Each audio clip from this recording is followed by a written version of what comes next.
Hello everyone, I am Sulekha Sahu. Welcome on my channel Sugyan the ray of knowledge. अपनी आज की इस वीडियो में हम कवर करने वाले हैं पीएचडी एडमिशन नोटिफिकेशन 2021। जी हाँ, हम आपको पहले न्यूज़पेपर एडवर्टीजमेंट दिखाएंगे, साथ ही साथ में हम आपको लेके चलेंगे पोर्टल पर, वेबसाइट पर कैसे क्या फिल करना है, क्योंकि यहाँ पर जो है अलग अलग विषयों के लिए अलग अलग से एलिजिबिलिटी दी हुई है, यानी कि जो अप्लाई करने का तरीका है थोड़ा सा अलग है। तो इसलिए हम लोग पोर्टल पर चल के ही ज़्यादा डिटेल कवर करेंगे, जिससे कि आप लोगों को फॉर्म फिल करने में आसानी हो। उसके पहले अगर आप चैनल पर नए हैं तो चैनल को सब्सक्राइब करके बेल बटन मेक श्योर कीजिएगा कि ऑल कैटेगरी में आप सेलेक्ट करें, तभी आपको मेरे आने वाली वीडियो की नोटिफिकेशन जो है आपके मोबाइल स्क्रीन पर सबसे पहले मिल जाएगी। और भी अधिक पीएचडी की वैकेंट सीटों की जानकारी के लिए आप मेरी प्लेलिस्ट पीएचडी पर विजिट करें। असिस्टेंट प्रोफेसर की जॉब के लिए आप मेरी प्लेलिस्ट रिक्रूटमेंट और जॉब पर विजिट करें। इसके अलावा सिलेबस और करियर, यूजीसी नेट और बहुत सारे प्लेलिस्ट इस चैनल पे अवेलेबल है, वहाँ पे जाके आप सारी वीडियोस को देख सकते हैं। और साथ ही साथ में मैं एक चीज़ और भी बताना चाहूँगी कि जो आप लोग बहुत समय से कह रहे थे यूपीएचईएससी 2002 पोस्ट के लिए जो असिस्टेंट प्रोफेसर रिक्रूटमेंट निकली हुई है, उसका जर्नल स्टडीज़ का सिलेबस बनाने के लिए तो मैंने आज उसे बना दिया है। आई बटन पर उसका लिंक है, या फिर सिलेबस की प्लेलिस्ट में जाके आप वहाँ से देख सकते हैं। चलिए चलते हैं स्क्रीन पर, कवर करते हैं आज की वीडियो।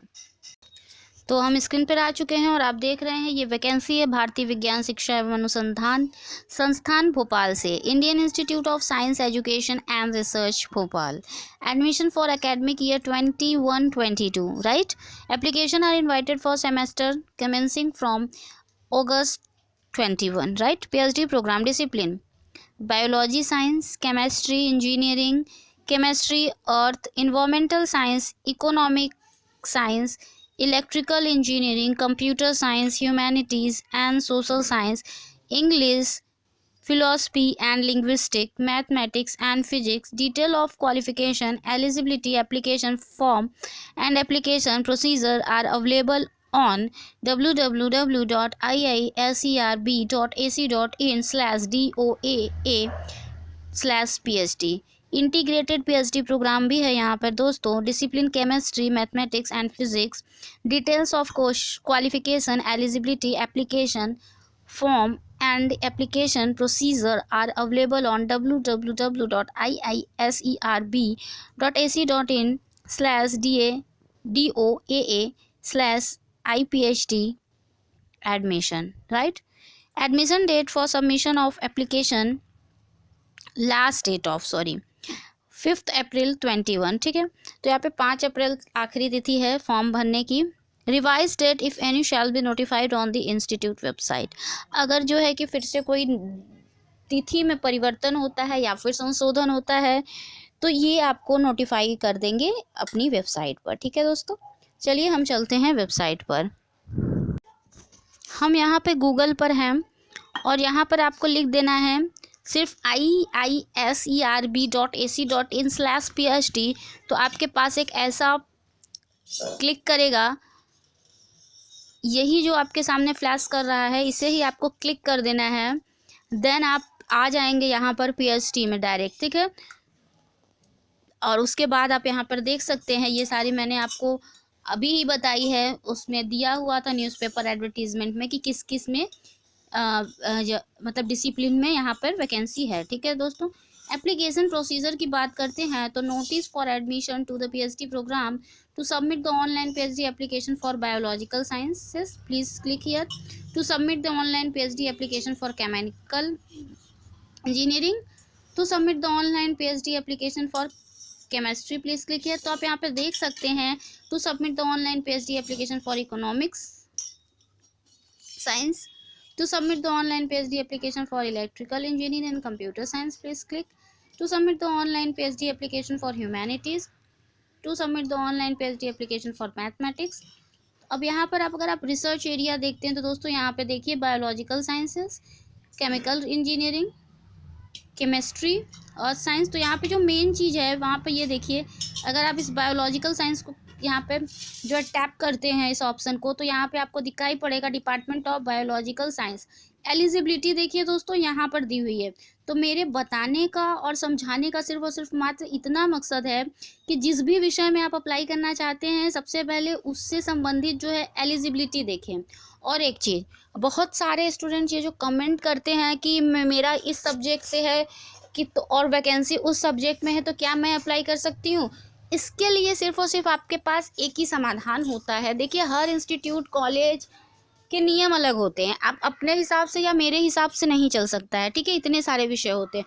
तो उसके लिए क्या होता है कि आपको जो है कि देखना चाहिए, ये नोटिफिकेशन में कॉलेज के दिया हुआ होता है कि कौन कौन से अलाइड विषय इस विषय के अंतर्गत अप्लाई कर सकते हैं, ठीक है। तो भले ही आपका उस विषय संबंधित आपके संबंधित विषय में वैकेंसी नहीं है, राइट, मगर जो है आपसे संबंधित विषय में वैकेंसी है और अलाइड सब्जेक्ट के तौर पर आपके विषय को दिया गया है, तब आप उसमें अप्लाई कर सकते हैं। अगर आपका विषय अलाइड सब्जेक्ट के तौर पर नहीं दिया गया है तो आप इसे अप्लाई नहीं कर सकते हैं। सेम यही प्रोसीजर फॉलो होता है आपकी रिक्रूटमेंट और वैकेंसी में भी, ठीक है। क्योंकि अभी हाल ही में सभी लोग जो है एडवर्टीजमेंट नंबर 50 यूपीएससी के लिए फॉर्म फिल कर रहे हैं। उसमें बहुत सारे कमेंट मैंने रिसीव करे हैं कि क्या मेरे इस विषय में जो है कि वैकेंसी है और मेरा सब्जेक्ट ये है, तो क्या मैं इस विषय में अप्लाई कर सकती हूँ? फ्रेंड्स, वहाँ पे भी उस नोटिफिकेशन को अगर आप ध्यानपूर्वक देखेंगे तो आपको ये दिखाई पड़ेगा कि वहाँ पर अलाइड विषय दे रखे हैं, ठीक है।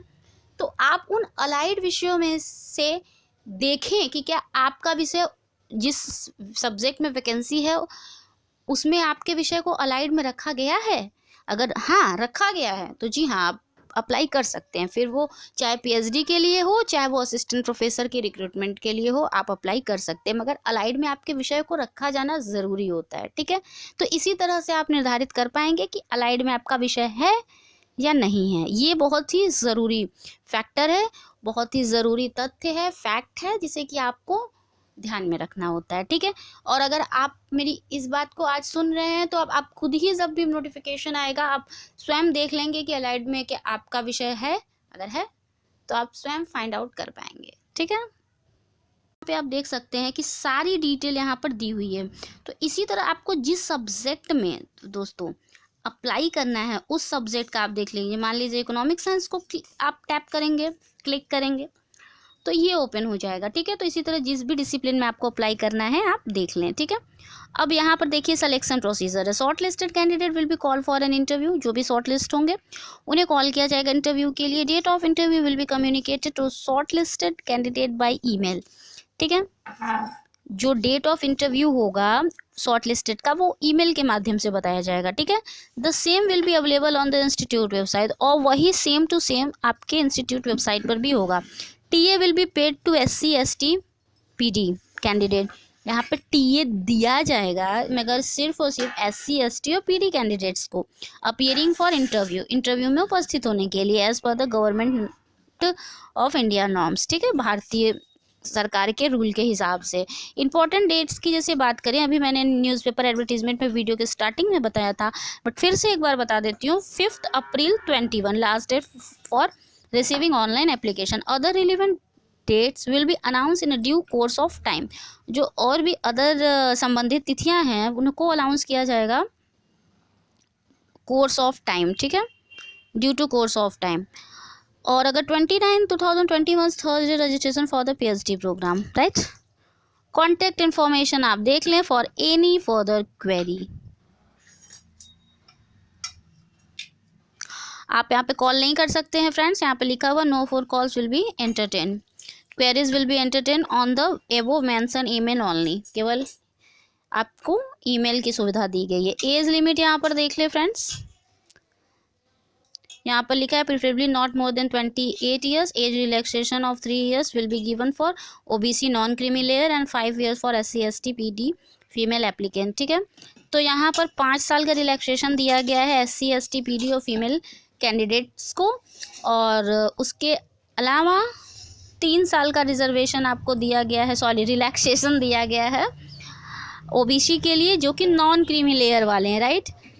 ऐसे भी रिजर्वेशन और जो है कि रिलैक्सेशन ये सभी नॉन क्रीमी लेयर वालों को ही OBC में मिलता है, राइट। और बाकी सबके लिए जो है कि 28 साल है, उससे ज़्यादा नहीं होना चाहिए। Reservation fellowship, all selected candidates will be eligible to receive GRF fellowship as per the funding agency norms in vogue, ठीक है।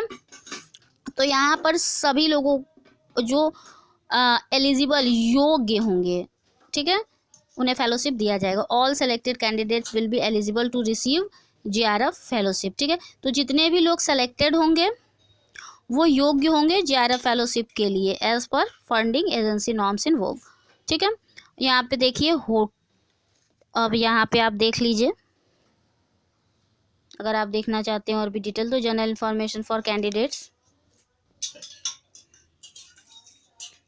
ठीक है। नीचे यहाँ पे और भी चीज़ें दी हुई हैं, यहाँ पे आप देख सकते हैं। वीडियो अच्छी लगी है तो शेयर करना बिल्कुल भी ना करें, लाइक करें, चैनल पर नया है तो subscribe with bell in all category. Thank you so much for watching my channel, stay tuned until the next video, take care all of you, bye bye.